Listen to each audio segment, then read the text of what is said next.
जादुई पौधा। श्यामपुर नाम का एक छोटा सा गांव था। ये गांव शहर से दूर जंगल के बीच में था, जहां ज्यादातर गरीब लोग रहते थे। सभी मजदूरी करके अपनी जिंदगी गुजारते थे और जरूरत के समय एक दूसरे का साथ देते थे।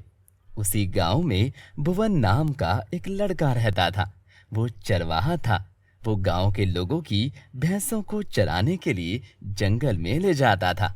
एक दिन जब जंगल में भुवन की भैंसें घास चर रही थी, तभी तेज तेज हवाएं चलने लगी और एक पेड़ की टहनी आकर भुवन के सर पर लगी, जिसकी वजह से वो वहीं बेहोश हो गया।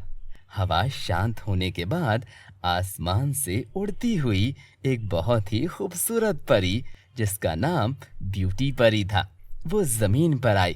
तभी उसने भुवन को बेहोश पड़े हुए देखा। ब्यूटी परी ने अपनी छड़ी से एक जादुई पौधा बनाया और भुवन को ठीक कर दिया। ठीक होने के बाद भुवन परी को देखकर हैरान हो गया। आपका बहुत बहुत धन्यवाद। आप बहुत ही खूबसूरत हो और आपके पंख भी बहुत खूबसूरत हैं। मगर आप हैं कौन? मैं एक परी हूँ, अक्सर धरती पर घूमने आया करती हूँ। आपने मुझे ठीक कैसे किया? मैंने जादुई पौधे से तुम्हें ठीक किया है। क्या आप मुझे वो जादुई पौधा दे सकती हैं? मेरे गांव में कोई डॉक्टर नहीं है। मैं जादुई पौधे से गांव वालों का इलाज करूंगा। ये पौधा मैं तुम्हें दे दूंगी, मगर तुम लोगों का इलाज बिना किसी लालच के करोगे। यदि तुमने इस पौधे को अपना धन कमाने का जरिया बनाया, तो मैं इसे तुमसे ले लूंगी। मैं कसम खाता हूँ, काम के बदले किसी से एक पैसा नहीं लूंगा। फिर परी भुवन पे विश्वास करके वो पौधा उसे दे देती है और उस दिन के बाद से यदि गांव में कोई बीमार पड़ता तो भुवन उसे ठीक कर देता। अब भुवन की चर्चा हर तरफ फैल गई थी। गांव से दूर एक राजा था। उसकी एक बेटी थी जो बहुत दिनों से बीमार थी। कई जगह इलाज करवाने से भी उसकी बेटी ठीक नहीं हो रही थी। तभी उसे भुवन के बारे में पता लगा। वो अपनी बेटी को भुवन के पास ले गया। भुवन ने उसकी बेटी को जादुई पौधे से ठीक कर दिया। राजा बहुत प्रसन्न हुआ और कहा, भुवन, मैं तुम्हारा ये एहसान कभी नहीं भूलूंगा। बताओ, तुम्हारे उपचार के बदले तुम्हें क्या दूं?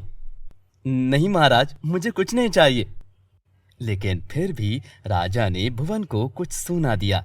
ये देखकर भुवन चकरा गया और मन में सोचा, इससे तो मैं बहुत सारा धन कमा लूंगा। अब मैं कल से इलाज करवाने वालों से धन लूंगा।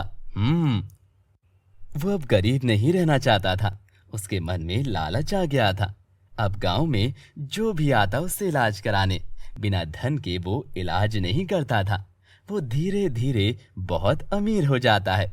उसके अंदर पैसों का घमंड आ गया था। अब वो मरीजों को लूटना शुरू कर देता है।